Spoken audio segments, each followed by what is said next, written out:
वाले फूल जो के माध्यम से मैं पहुंचा सकूं। तो सर अनुमति चाहूंगी इस जूम पे मैडम दिवस है तो आज मेरा टॉपिक जरूर मैंने कहा था सर कि एडिफिकेशन और एटीट्यूड पे रहेगा। और यकीन मानिए दोस्तों, जब मैंने ये टॉपिक डाला था तो मुझे बिल्कुल भी नहीं पता था, क्योंकि मैंने डेट ना देखकर मैंने डे देखा था कि हाँ मंडे मेरा सेशन होना चाहिए, बट मैंने 5 तारीख है और शिक्षक दिवस है, ये बिल्कुल नहीं सोचा था। हो सकता है कि मेरा सौभाग्य गुरुओं का मेरे सर पे आशीर्वाद की उन्होंने मुझे मौका दिया कि मैं आज एडिफिकेशन पे बोल पाऊं, अपने गुरुओं के ऊपर बोल पाऊं। तो आज मेरा टॉपिक रहेगा गुरुओं पे ही रहेगा, क्योंकि जिस बिजनेस में हम लोग हैं दोस्तों, मुझे ऐसा लगता है कि ये ऐसा टॉपिक है, अगर जो बातें आज मैं बताने वाली हूँ, जो मैं यहाँ पर वही चीजें बताऊंगी जो मेरे गुरुजनों ने मुझे सिखाया है, और यहाँ तक मैं उनसे जो कुछ सीखा वो मैंने अपने फील्ड में उसे उतारा है। और आप इस ट्रेनिंग सेशन में जब तक मेरे साथ बने हैं, अगर इसे भी आप भी उतारते हैं तो दोस्तों नो डाउट, मैं बहुत ज्यादा तो नहीं बोलती, मगर जहां तक मैं पहुंची वहां तक, यहाँ जो भी लोग हैं, जो मेरे आदरणीय गुरुओं को छोड़ के जो मेरी टीम की बात कर रही हूँ, वहां आप जरूर पहुंचेंगे दोस्तों। तो चलिए हम सेशन शुरू करते हैं दोस्तों। पहले तो आप सभी को शिक्षक दिवस की ढेर सारी बधाइयां, और मेरे दोनों आदरणीय गुरु को मेरा सादर प्रणाम है।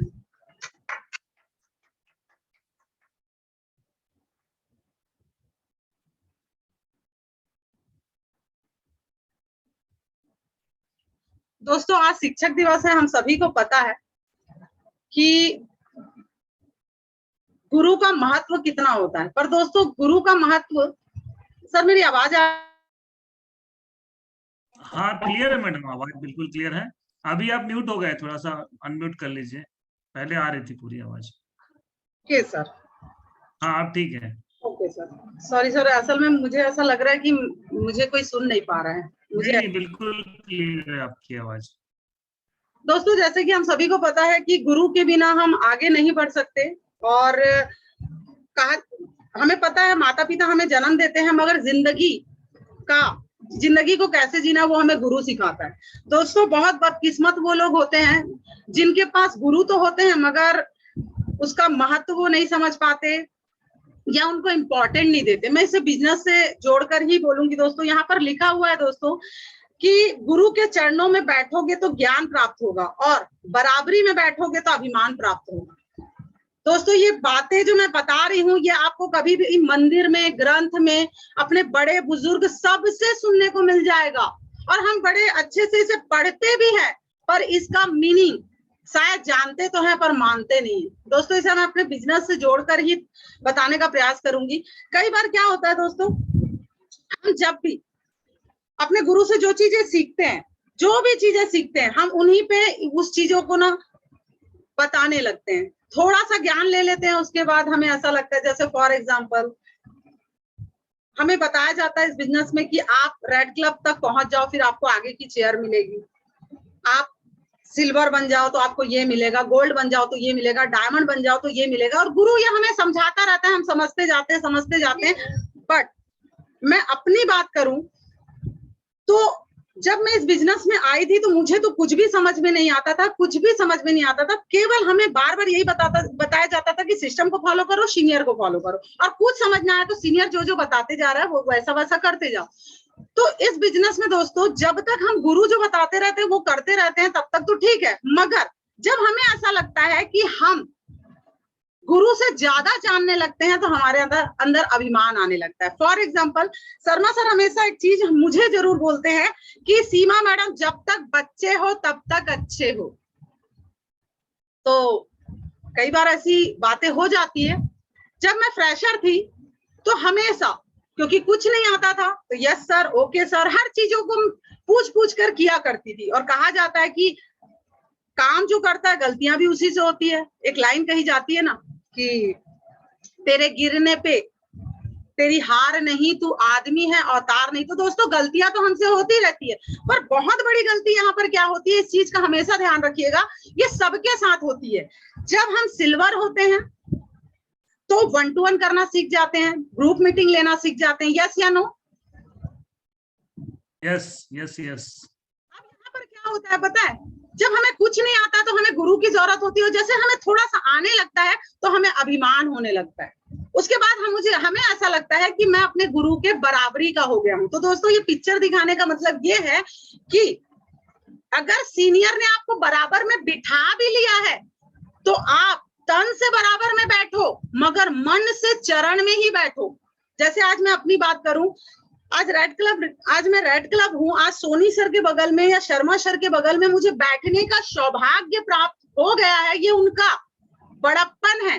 बट मेरा एटीट्यूड यही रहता है हर समय कि सर मैं आपके चरणों में बैठे रहूं। रीजन ये है कि यहाँ पर बैठने के बाद ही मुझे ये समझ में आया कि गुरु क्या होता है। आपके चरणों में बैठकर मैं वो सारी चीजें अपनी टीम को देना चाहती हूँ जो आपने अपनी टीम को दिया। मगर कई बार क्या होता है, हम बराबर में बैठ जाते हैं ना, उसके बाद ऐसा लगता है सर आप और मैं तो बराबर हो गए।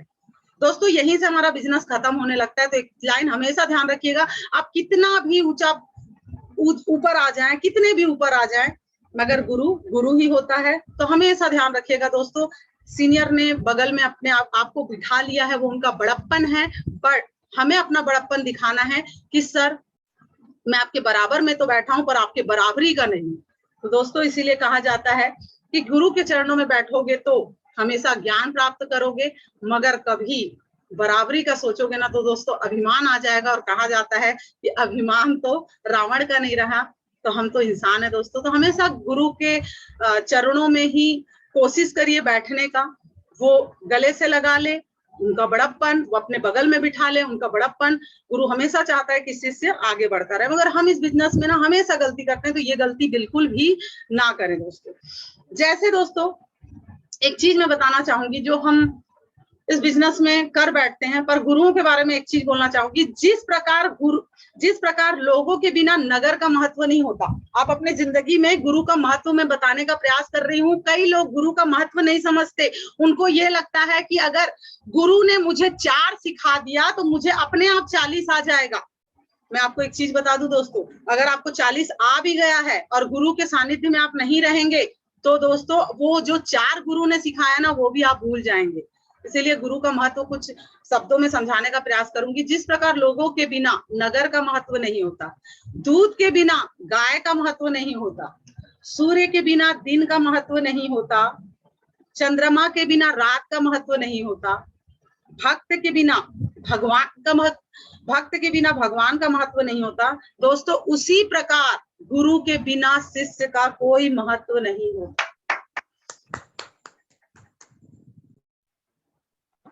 तो आप इस लाइनों को समझ लीजिए।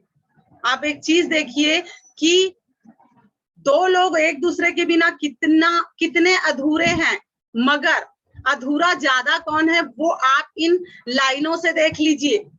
कौन बड़ा है, यहाँ पर आखिरी में लिखा हुआ है, आप यहाँ देखिए, गुरु को भगवान से भी ऊपर माना गया है। भक्त के बिना भगवान अधूरा है, भगवान को अधूरा बता दिया अगर भक्त नहीं है तो। मगर यहाँ पर देखिए गुरु के बिना शिष्य अधूरा है दोस्तों।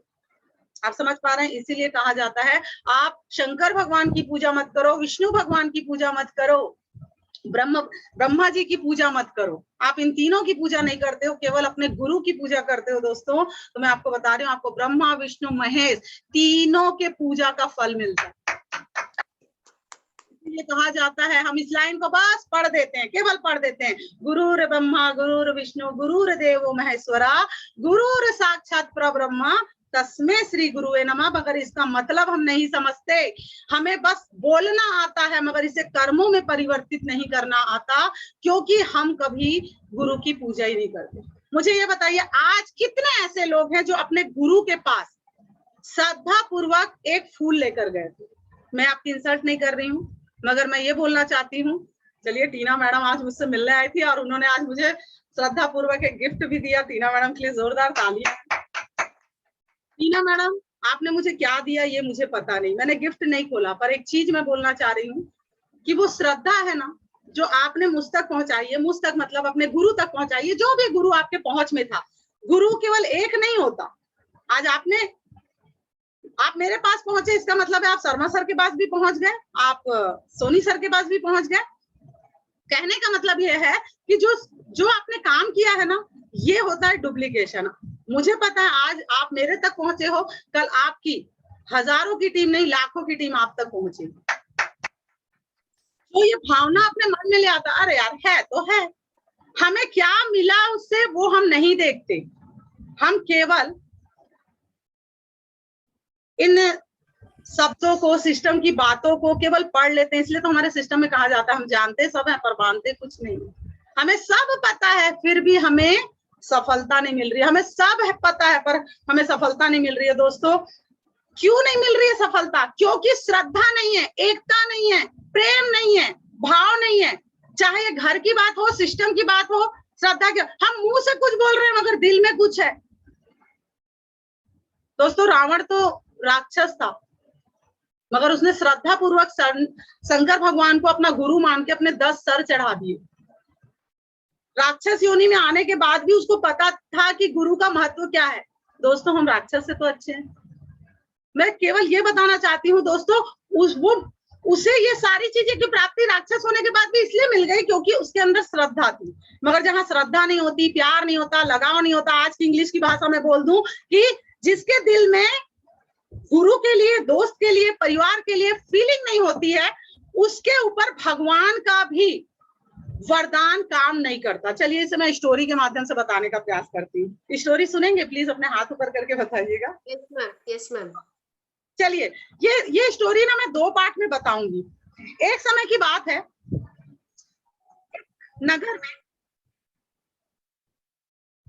एक नगर में एक ब्राह्मण, ब्राह्मणी और उसका बेटा रहता था।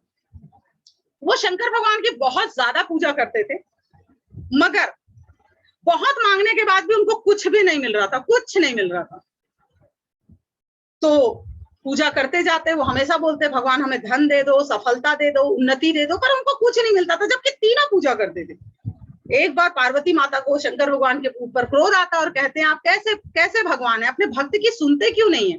वो लोग कितने दिन से आपसे कुछ मांग रहे हैं, आप देते क्यों नहीं है? तो शंकर भगवान बोलते हैं देवी उनकी किस्मत में है ही नहीं तो मैं दूं कैसे? तो माता बोलती है कि आपकी कृपा हो जाए तो क्या नहीं हो सकता। तो वो बोलते हैं कि जिसकी किस्मत में होता नहीं है ना उसमें मेरी भी कृपा कुछ नहीं कर सकती। पार्वती माता बोलती मैं मानती नहीं, आपको देना पड़ेगा। और कहा जाता है पति पत्नी के सामने हार जाता है, ये सर्वे बताता है। तो शंकर भगवान के साथ भी यही होता है और धरती में वो उतरते हैं और उसके बाद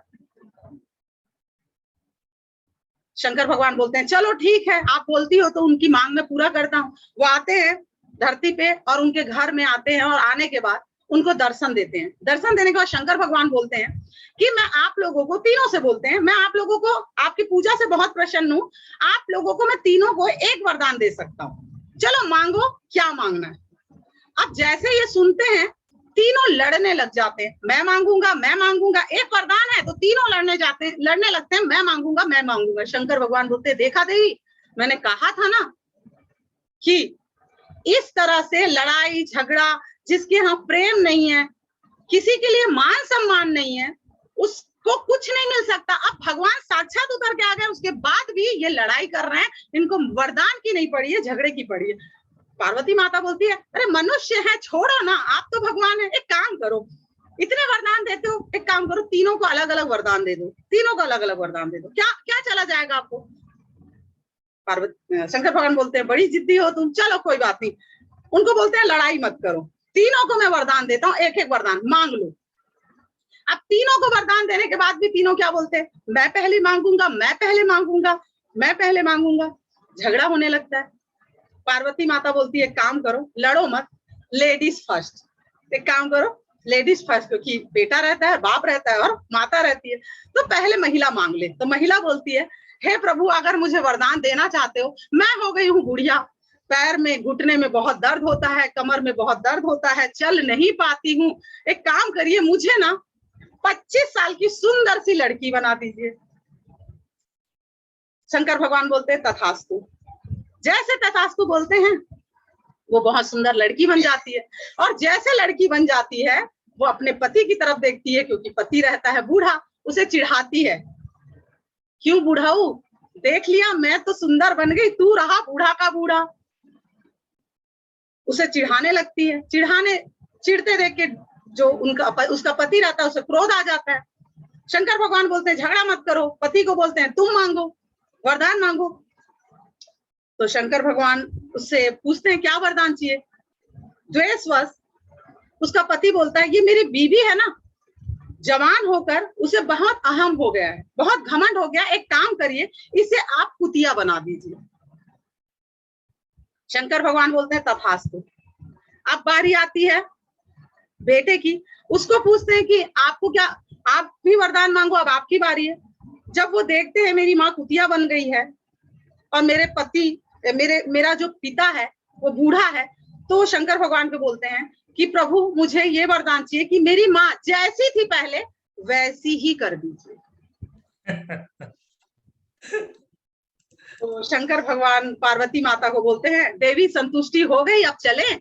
बोलते हैं हाँ प्रभु क्षमा करना, एक चीज समझ में आ गया, जिसके हृदय में मान सम्मान किसी के लिए नहीं होता, किसी के लिए कोई फीलिंग, किसी का दर्द, जो मिल बांट के नहीं रह सकता, उसको तो देवता भी कुछ देना चाहे तो नहीं दे।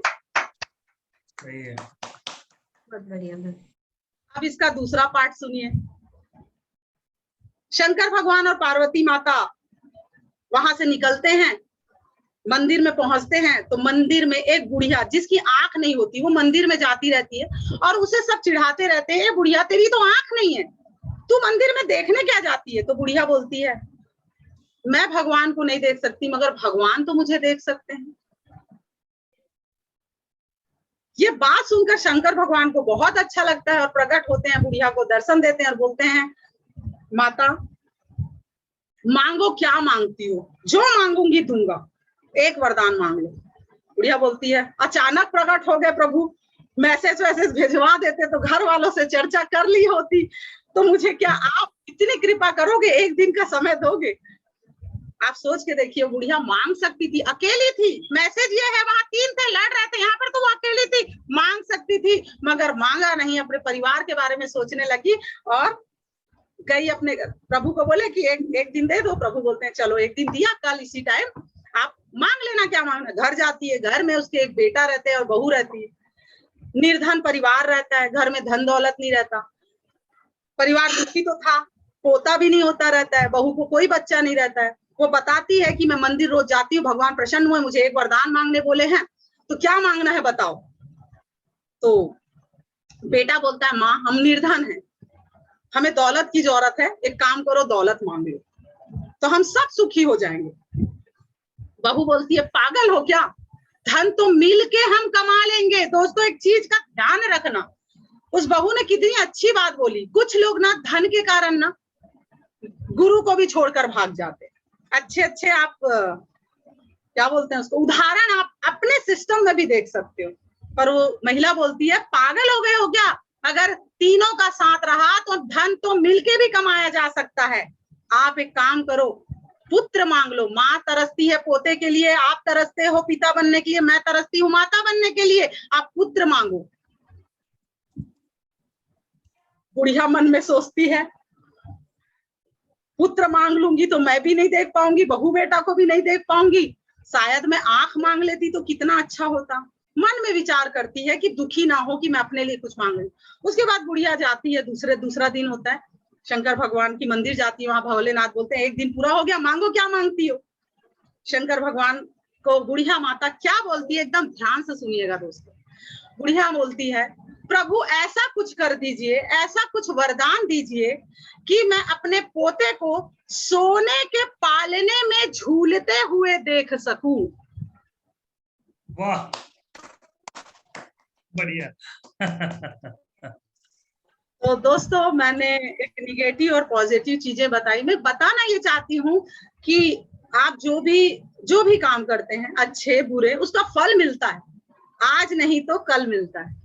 तो दोस्तों हमेशा प्रेम पूर्वक रहिए, अपने गुरुओं के लिए श्रद्धा रखिए, अपने परिवार में वो सारी चीजों को, क्योंकि ये सारी चीजें ना जो हमें मिल रही है, हमें मिलता नहीं, हमें सफलता नहीं मिलती। क्यों नहीं मिलती है? तो दोस्तों हम जैसा करते हैं वैसा हमें मिलता है। बहुत सारी चीजें हैं जिस समय हम सुनते हैं उस समय सही तो लगता है, फिर हम दुनियादारी में लग जाते हैं। तो दोस्तों चलिए आगे बढ़ते हैं। दोस्तों आज शिक्षक दिवस है और मैं एक चीज बोलना चाहूंगी कि कुछ लोग होते हैं जो लोग भटकते रहते हैं और जो बोलते हैं ना कि जो भटका हुआ रहता है उसका कोई ठहराव नहीं है। दोस्तों जिसका बाप गुरु इष्ट एक होता है दोस्तों, उसी के पास विवेक होता है।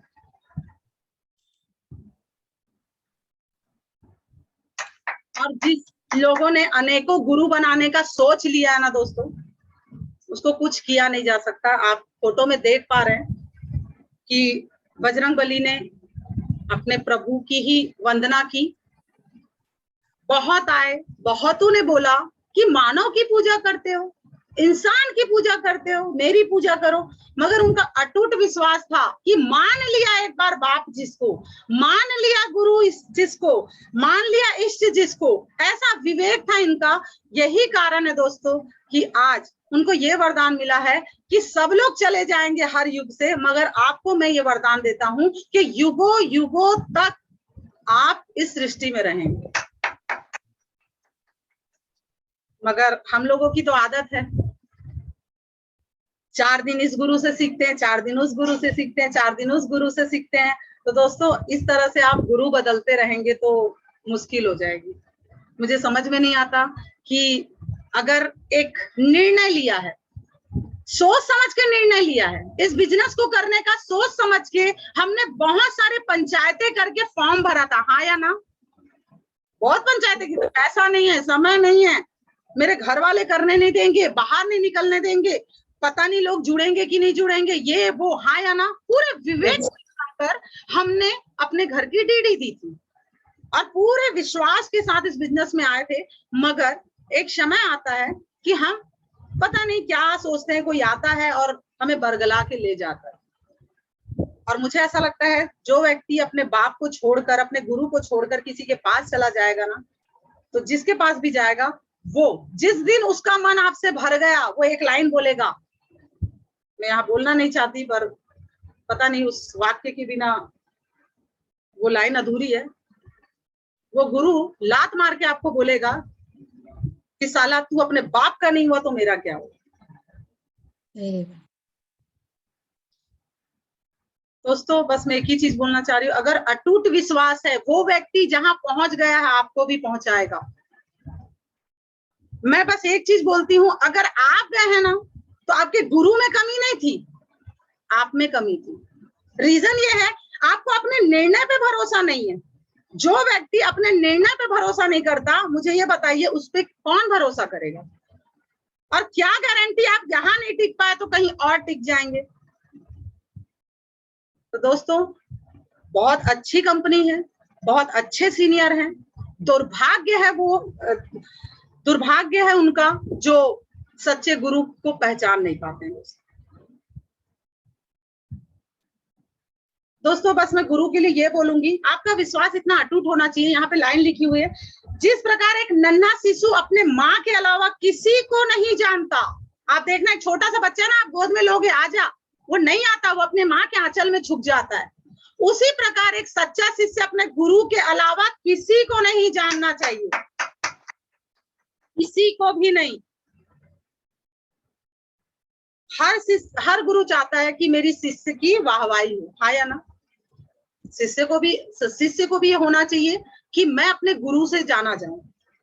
हर गुरु चाहता है कि मेरा शिष्य मेरे नाम से जाना जाए, ये नहीं चाहता। वो ये चाहता है कि हाँ लोग बोले कि ये वो शिष्य है जिनके गुरु ये हैं। तो हमें भी होना चाहिए कि हम ये बता पाए गर्व से कि मैं इस टीम से हूँ, मेरे सीनियर ये हैं। मैंने पिछले ट्रेनिंग में आपको बताया था ये बात को कि जब भी आप अपना इंट्रो दें तो दोस्तों केवल इतना ही बोले कि मैं कुछ नहीं हूँ, जो कुछ मैंने बोला, जो भी कुछ मैंने बोला ये मेरे शब्द नहीं है, बोला मैंने है, शब्द तो मेरे गुरुओं के ही हैं। पर मैं देखती हूँ किसी ने थोड़ा सा बता दिया, अच्छा आपके यहाँ 1000 मिलता है, मेरे यहाँ तो 2000 मिलता है। ओके, आपके यहाँ इतने ज्वाइनिंग में आती है डीडी, आपके यहाँ इतने की डीडी लगती है, मेरे यहाँ इतनी की लगती है। आपके यहाँ हफ्ते में पैसे आते हैं, हमारे यहाँ तो डेली पैसे आते हैं। दोस्तों, एक नन्हा जो शिशु होता है ना, उसकी माँ उसे कैसे भी रखे, वो दूसरे की गोद में नहीं जाता। चाहे उसकी आंचल 100 रुपए की साड़ी हो, वो ये किसी और महिला की 1000 रुपए की साड़ी होगी ना, कोई देख के नहीं रहता कि 1000 रुपए की साड़ी का आंचल मेरे को मिल रहा है। वो किसी के बहकावे में नहीं आता, वो अपनी माँ का गंध पहचानता है, वो अपनी माँ को जानता है। बस उसको ये पता है ये मेरी माँ है। जो बोलना नहीं जानता, बताना नहीं जानता। पर हम बहुत बड़े मूर्ख हैं, हमें अपने गुरुओं का वर्चस्व पता है। मेरा गुरु कौन है ये पता है, मेरा गुरु कहाँ पहुंच चुका है ये पता है। उसको छोड़कर हम उस तुच्छ लोगों के पास चले जाते हैं जिन्होंने जुम्मे 8 दिन पहले कंपनी खोली है, जिन्हें ठीक से बात करना नहीं आता, जिनको पहनने का ढंग नहीं है। मैं वीडियो में दिखाना नहीं चाहती, मेरे पास ऐसे ऐसे पिक हैं, जिन्हें ड्रेसिंग सेंस भी नहीं है। मुझे हंसी आती है कि जब आप इतने अच्छे सिस्टम, आप इतने अच्छे गुरुओं के मार्गदर्शन में रहकर, जिसे गुरु द्रोणाचार्य जैसा गुरु मिल गया हो और वो इधर उधर भाग रहा हो, तो फिर उसका तो भगवान ही मान लीजिए। दोस्तों, गुरु जैसा जीवन में कोई नाता नहीं है। ये ऐसा संबंध है जिसे शब्दों में बयां नहीं किया जा सकता, नहीं किया जा सकता। मगर हमारे सिस्टम की बात करूं तो विचित्र दुनिया है ये, तो इसे अन्यथा बिल्कुल मत लेना। ये दुनिया है, हम मिलकर काम करते हैं। हमारे फॉलोअप का कोई टाइम नहीं है, कोई टाइम नहीं है हमारे फॉलोअप का, क्योंकि अभी ऑफर चल रहे हैं, अभी ऑफर चल रहे हैं। कोई 10 बजे टाइम देता है, कोई 11 बजे टाइम देता है। अभी हमारे रेड क्लब की मीटिंग होती है, तो हमारे जो साथी है वो हमें खुद बताते हैं, मैडम कुछ लोग ड्यूटी से रात को आते हैं तो उनके पास 11 बजे जाना पड़ता है। सही है नहीं रुपेश जी? यस मैम, करेक्ट मैम, एकदम शांत सही। तो भाई आप 10 बजे 11 बजे फॉलोअप पे जाएंगे तो टाइम तो लगेगा, मगर जब हम किसी को गुरु मान लेते हैं और उसके साथ अपने सपने को पूरा करने जाते हैं, तो हमसे लोग पूछते हैं इतने रात को कहाँ गए थे? ये ऐसा कौन सा काम है जो इतनी रात को होता है?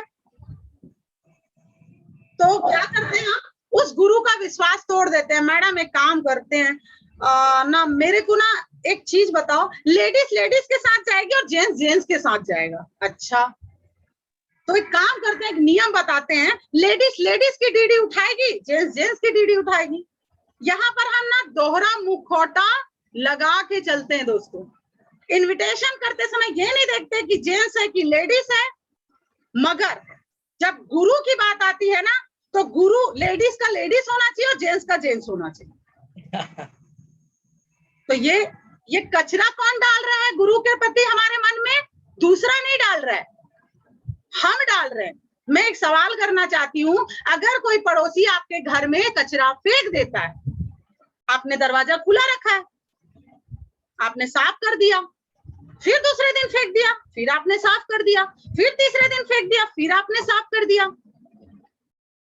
गलती यह है कि आप साफ कर रहे हो, साफ तो कर रहे हो, पर दरवाजा बंद नहीं कर रहे हो। दोस्तों, दरवाजा को बंद रखिए, मगर हमारी एक आदत है, हम उसके लिए दरवाजा खुला रखें, अपने कान को खुला रखे हैं।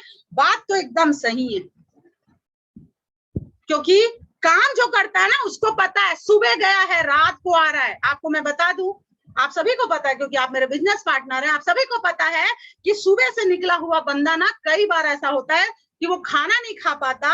हो सकता है फॉलो करते करते वो 10 कप चाय पी जाए, 2-4 बिस्किट उसके पेट में जा सकती है, मगर इतना स्ट्रगल करने के बाद भी उसे सुनने को मिलता है।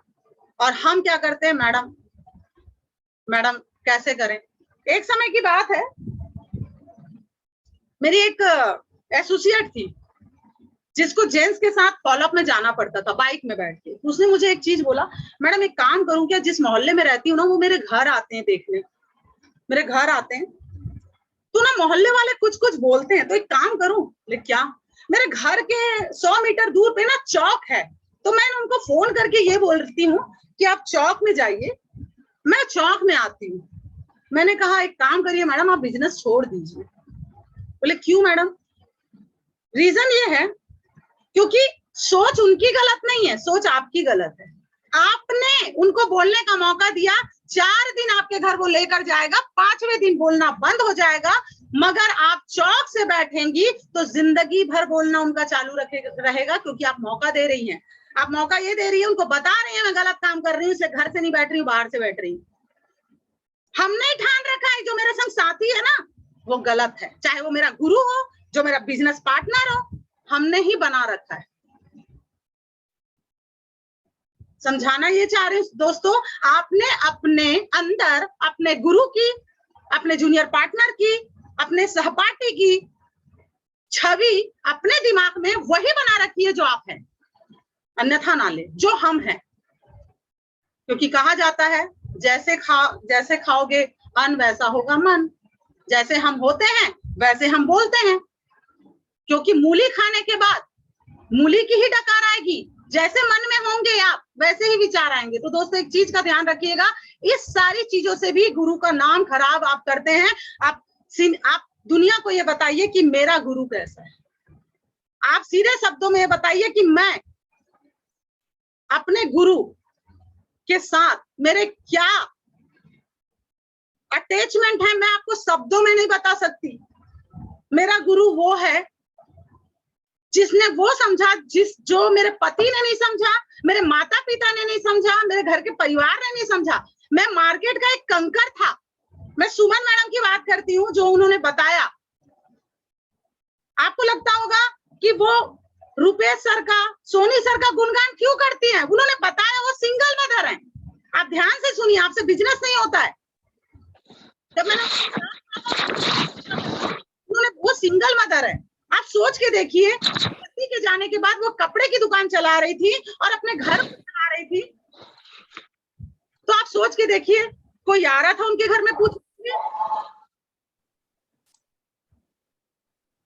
दोस्तों जिनके घर से आवाज आ रही हो तो म्यूट कर लीजिए प्लीज।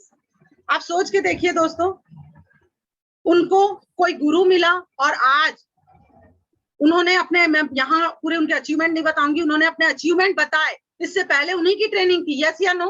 उन्हीं की ट्रेनिंग थी। उन्होंने बताया कि एक ऐसा मार्गदर्शक मिल गया मुझे, मेरे को तो कोई नहीं जानता था, गांव में कोई पहचान नहीं थी। आज सोच के देखिए, उनके पास कार है, एक उपलब्धि है, लोग उनको जानते हैं, उनको गुरु के रूप में पहचानते हैं। मुझे ये बताइए, नाता एक ऐसा है गुरु के साथ, जो गुरु को तो लोग पूज रहे हैं, मगर उनके साथ रहेंगे तो आपको भी पूजा जाएगा। आज कल मेरे को आप गुरु मैया बोलते थे, आज टीना मैडम को गुरु मैया बोलते हो। तो दोस्तों ये सब वही समझ सकता है जो खुद गुरु हो और गुरु के महत्व को समझता हो। तो दोस्तों जीवन में ना, गुरु जैसा जीवन में कोई नाता नहीं, और इस नाते को वही समझ सकता है। जैसे कहते हैं ना, इक्का उसी को मिलता है जो इक्का है। ये नाता वही समझ सकता है जो स्वयं गुरु बनने के प्रोसेस में है। मगर जो गुरु बनना नहीं चाहता, बिजनेस करना नहीं चाहता, कुछ नहीं चाहता, तो उसे समझाना बहुत मुश्किल है। मुझे लगता है यहाँ पैनल पे जितने साथी है वो समझ जाएंगे, क्योंकि जिसकी एक की भी टीम है ना दोस्तों, आप वो एक की टीम के गुरु हैं। तो शायद आप इस चीज को समझ पा रहे होंगे, क्योंकि उनके साथ आप फील्ड करते हैं, तो आपको भी, मुझे पता है आप गुरु हैं, मैं भी किन्हीं के गुरु हूँ, मेरे ऊपर भी गुरु, उनको दर्द पता है। इसलिए कहा जाता है जब हम सफलता लेते हैं ना, तो सफलता तो सबने देखा, मगर उसका संघर्ष केवल उसके गुरु ने देखा। आज मैं अपनी बात करूं, मेरी सफलता आप देख रहे हैं, मगर इसका संघर्ष केवल मुझे और मेरे गुरु को पता है। शर्मा सर से कभी पूछिएगा तो वो आपको बताएंगे सीमा मैडम यहाँ तक कैसे पहुंची। सुमन मैडम से पूछिएगा तो वो नहीं बता पाएंगी, उनके गुरु से पूछिएगा, वो बताएंगे संघर्ष उनकी। तो दोस्तों ये नाता को समझने का प्रयास वही करेगा जिसे गुरु बनना है, जिसे सक्सेस होना है। चलिए आगे बढ़ते हैं, तो टाइम नहीं है। गुरु जैसा जीवन में कोई नाता नहीं है दोस्तों ना। गुरु आपको कोहिनूर बनाने वाला है दोस्तों, मगर हम क्या करते हैं, हम मार्केट में कुछ लोग रहते हैं ना जो हमें कंकरी समझते हैं, हम उनकी बातों पे ज्यादा आ जाते हैं। भगवान को भी गुरु की जरूरत होती है। श्री राम भगवान जब धरती पे आए थे त्रेता युग में, उनको भी गुरु की जरूरत हुई थी, उनको भी गुरुकुल जाना पड़ा था। तो कहना ये चाहती हूँ, जब भगवान को गुरु की जरूरत है तो हम तो इंसान हैं। दोस्तों ये मैंने एडिफिकेशन पे बातें की, अब थोड़ा समय बचा हुआ है तो अब बात हम करते हैं एटीट्यूड पे, और ये भी मैं गुरुओं पे ही बताऊंगी। दोस्तों ये बिजनेस दो ही कारणों से चलता है, एक तो एडिफिकेशन पे और एक एटीट्यूड पे। एडिफिकेशन होता है सीनियर का और एटीट्यूड होता है खुद का। गुरु और उस शिष्य अगर चाह ले, अपने ये दोनों चाह ले तो बड़ी से बड़ी टीम को आगे बढ़ा सकते हैं। बड़ी सी टीम जो होती है इन्हीं के मार्गदर्शन पे काम करती है। तो एडिफिकेशन के बारे में तो मैंने बता दिया कि आप हमेशा अपने गुरु का मान बढ़ा के रखिए, उसका अपमान मत करिए, और उसके मान को बचाने के लिए मरना भी पड़ जाए दोस्तों, तो मुझे ऐसा लगता है कि अगर हमारे रहते हमारे गुरु का अपमान हो गया है तो फिर मुझे ऐसा लगता है उनका अपमान नहीं, खुद का अपमान है। जैसे मैं अपनी बात करूं, मैं बड़ाई नहीं मारती क्योंकि शर्मा सर से सीखा है। जब भी उनके गुरु साथ में रहते हैं ना, सर डोंट वरी, चिंता की क्या बात है, मैं हूं ना।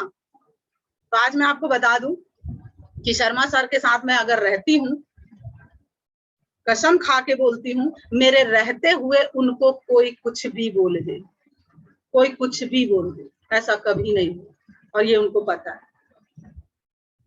जहां भी ले जाऊंगी, कहीं भी ले जाऊं, चाहे फॉलोअप में ले जाऊं या मेरे घर ले जाऊं, मेरे परिवार ले जाऊं, इवन मैं आपको यहाँ पता नहीं बड़ी मुंह छोटा मुंह बड़ी बात हो जाएगी, शर्मा सर मुझे माफ करना, मैं आपको बता रही हूँ मेरे शर्मा सर का इतना एडिफिकेशन है, मैं अपने परिवार में ले जाती हूँ। एज अ ब्राह्मण एक व्यक्ति नहीं है ऐसा जो उनका पैर नहीं छूता, और पैर इसलिए छूता है क्योंकि सीमा कश्यप छूती है, उसका एडिफिकेशन करती है।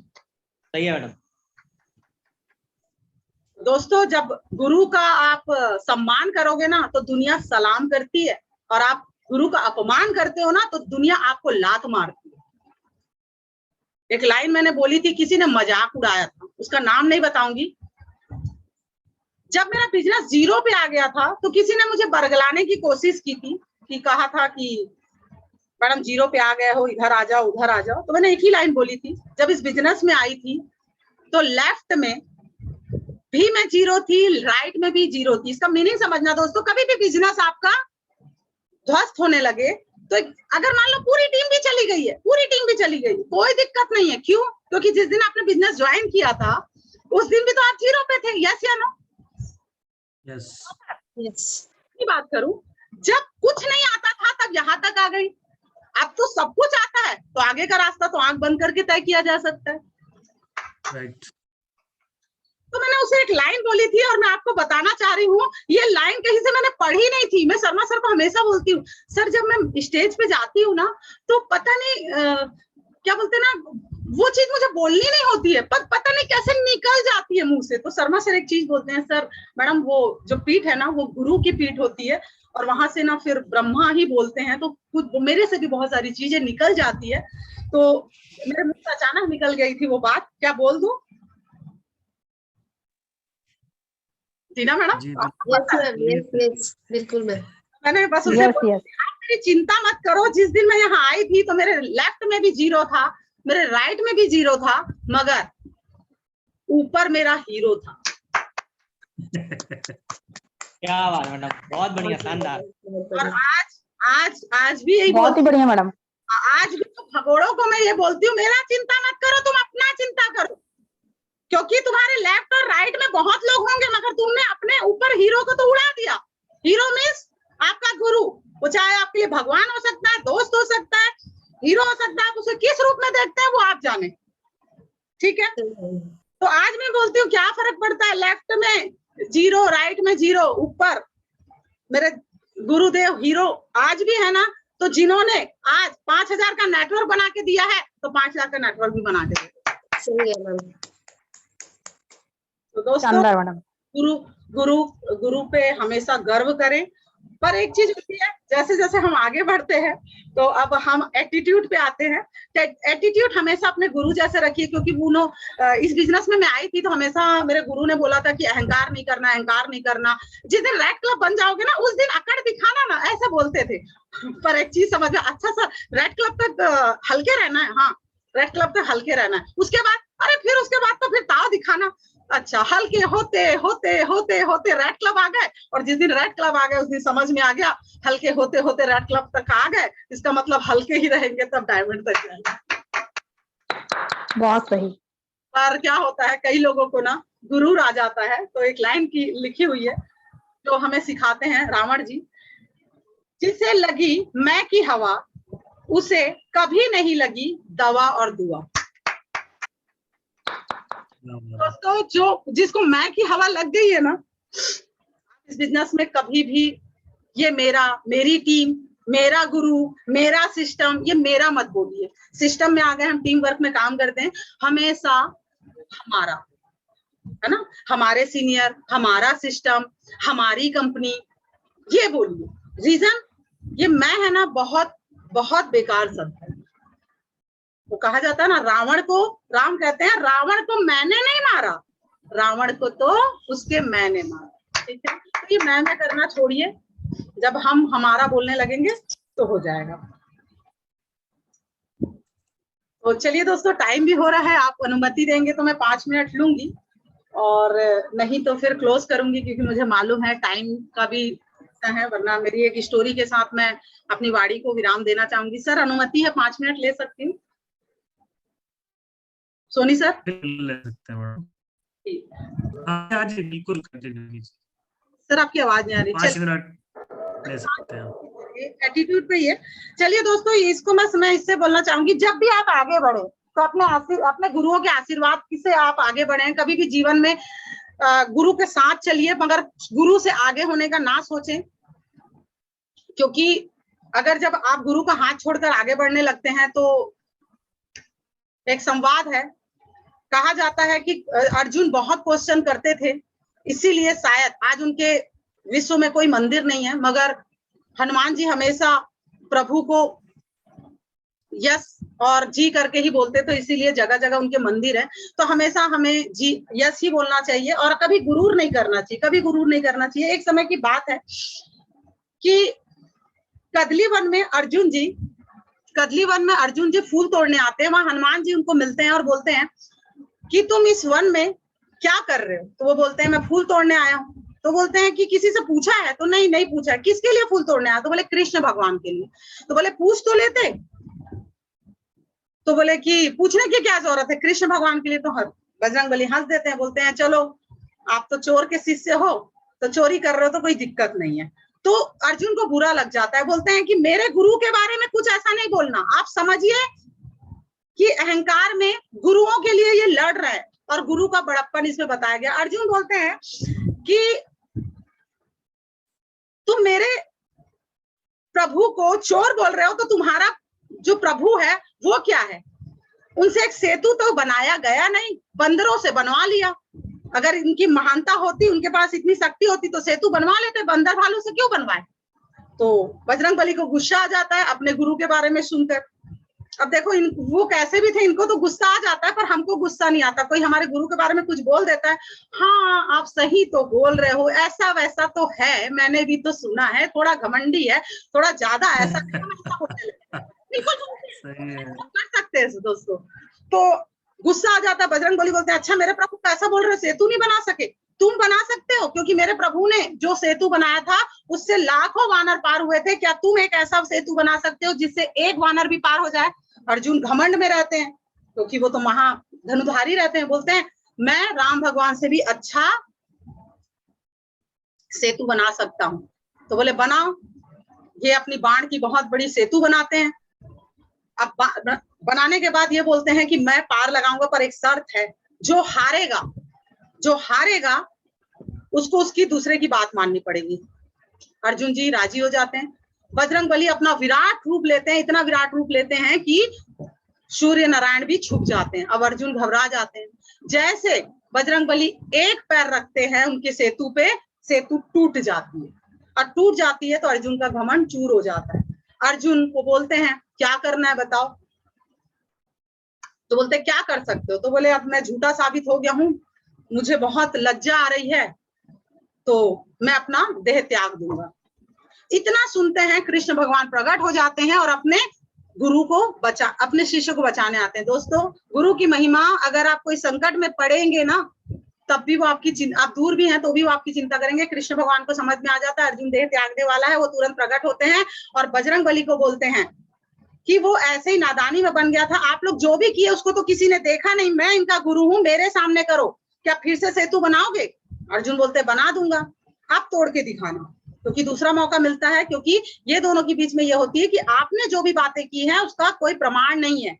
मैं नहीं मानता कि अर्जुन ऐसा सेतु बना सकता है कि टूट जाए। तो हनुमान जी बोलते हैं कोई दिक्कत नहीं, दोबारा बनाने दो।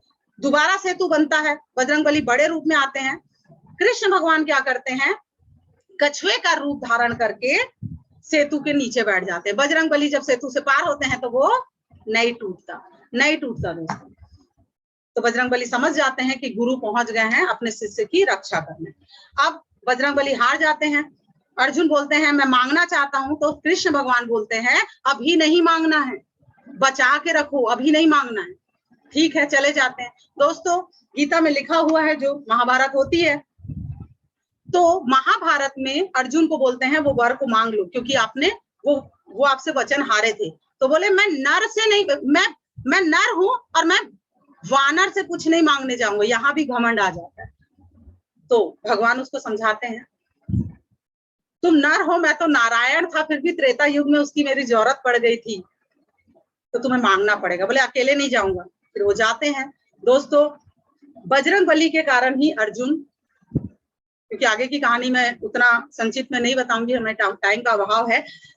बजरंगबली के कारण ही अर्जुन युद्ध को जीत पाते हैं, क्योंकि बजरंगबली ध्वजा के रूप में, कपि ध्वजा के रूप में उनके रथ में सवार होते हैं। यहाँ पे भी जब जब कर्ण का धनुष चलता है तो उस अर्जुन के रथ को हिला नहीं पाते, मगर अर्जुन जब उसके रथ को हिलाता है, रथ को बाण से जब उसके ऊपर बाण चलाता है तो कर्ण का रथ काफी दूर तक जाता है। तब भी अर्जुन के मन में घमंड आ जाता है, देखा कर्ण से ज्यादा मैं योद्धा हूं। पर कृष्ण भगवान बोलते हैं कि नहीं, आप देखो आपके रथ में कौन है, आपका गुरु है, और एक ऐसा शिष्य है जो कभी भी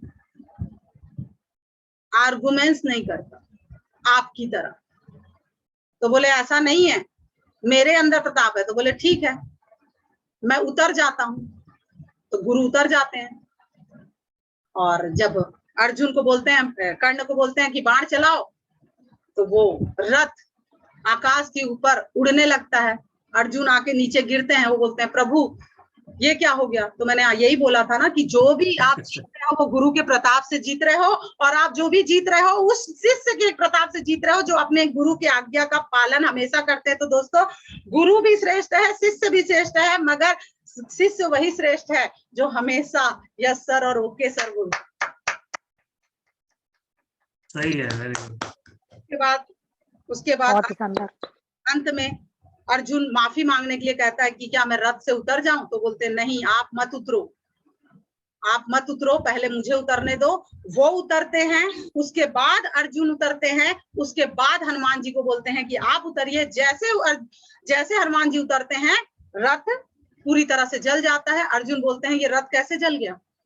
तो बोलते हैं रथ तो बहुत पहले ही जल गया था कर्ण के एक बाण से, मगर तुम्हारे इस रथ को बचाने वाला वो है, वो सच्चा गुरु है जो आपको ज्ञान दे रहा है और बजरंगबली को ज्ञान दे रहा है, और एक सच्चा शिष्य है जो अपने गुरु की आज्ञा को पालन कर रहा है। तो दोस्तों ये दो गुरु की कहानी है, इसमें हम अपने रूप में देख लेते हैं। हम अपने सीनियर से आर्गुमेंट्स करते हैं, क्वेश्चन करते हैं, या केवल ये सोचते हैं कि मेरा गुरु जो बता रहा है वो सारी चीजें होंगी। तो दोस्तों आज मैं बताने का प्रयास जो भी था वो ये था कि हमेशा अपनी गुरु की बातें मानिए, अगर आप दिल से इस बिजनेस को कर रहे हैं और आगे बढ़ना चाहते हैं। दूसरी चीज, अपने एटीट्यूड को अच्छा रखिए। एटीट्यूड बुरी चीज नहीं होती है, ठीक है, बुरी चीज नहीं है, मगर एटीट्यूड, वही एटीट्यूड अपनाइए जिससे आपका फायदा हो सके। तो दोस्तों आज मैंने ये दो टॉपिक कम शब्दों में रखने का प्रयास किया। बाकी जो भी मैंने बातें बताई अपने विवेक से बताने का प्रयास किया, जो भी अपने गुरुजनों से बातें सुनी समझी और उसे बताकर आगे बढ़ी वो बताने का प्रयास किया। इसके अलावा शब्द निकले हो जिससे आपके दिल को ठेस पहुंची हो तो दोस्तों वो बातों को इसी पैनल में छोड़ के जाइएगा, और जो बातें अच्छी लगी उसे आत्मसात करके आगे बढ़िएगा।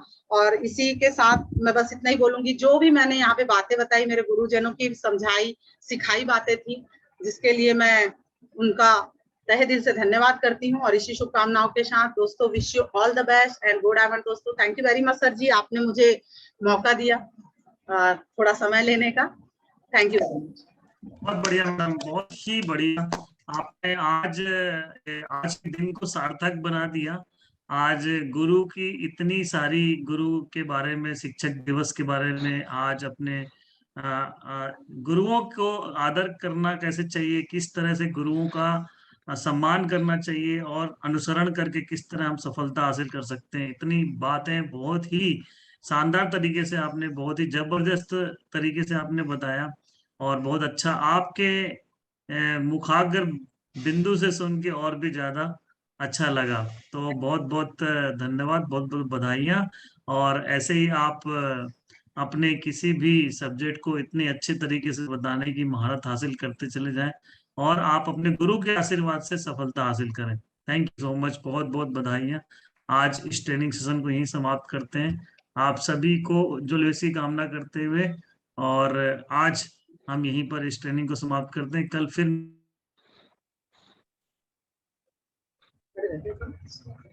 बहुत बहुत शुभकामनाएं मैडम, शानदार session, thank you ma'am. Brilliant madam, thank you ma'am. बहुत बढ़िया। Happy teachers day sir. Sir है यहाँ पे?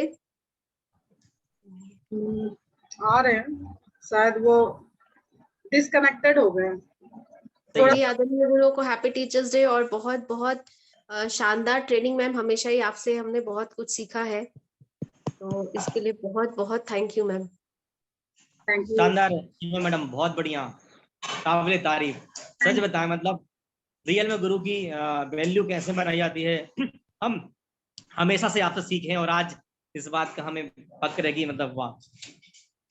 मैडम बहुत बढ़िया, बहुत ही शानदार सीमा मैडम, आपने तो आज गजब, बहुत ही शब्द नहीं है अपने सीनियर के प्रति जो शब्द यहाँ पर रखे, मैं बयान नहीं कर सकती, है ना। और हम सभी वैसे गुरु को मान मान कर यहाँ तक पहुंचे हैं, उनके हर पॉइंट को, हर बातों को सुन के, समझ के, फॉलो करके यहाँ तक पहुंचे, है ना। सभी को मानना चाहिए अपने गुरु को। और बहुत ही शानदार आपका आज का सेशन रहा। और हमारी तरफ से हमारे गुरु जी को आज टीचर्स डे की हार्दिक हार्दिक शुभकामनाएं। जितने भी गुरु मेरे यहाँ हैं उन सभी को मेरी तरफ से शुभकामनाएं कि हम उन सभी के आशीर्वाद से आगे बढ़ते रहें और हमारी जो भी मंजिल है वहां पहुंचे और हमारे सभी साथी इसी तरीके से आगे बढ़े। तो शुभकामनाएं टीचर्स डे की सभी को, सभी सीनियर्स को शुभकामनाएं और सभी साथियों को भी शुभकामनाएं, और जितने साथी हमारे साथ हैं। हम सभी को गर्व होना चाहिए कि सोनी सर और शर्मा सर जैसे गुरु हमें मिले। तो मैं सभी से अंत में यही चाहूंगी कि शर्मा सर और सोनी सर के लिए आज शिक्षक दिवस के उपलक्ष्य में धन्यवाद स्वरूप जोरदार तालियां।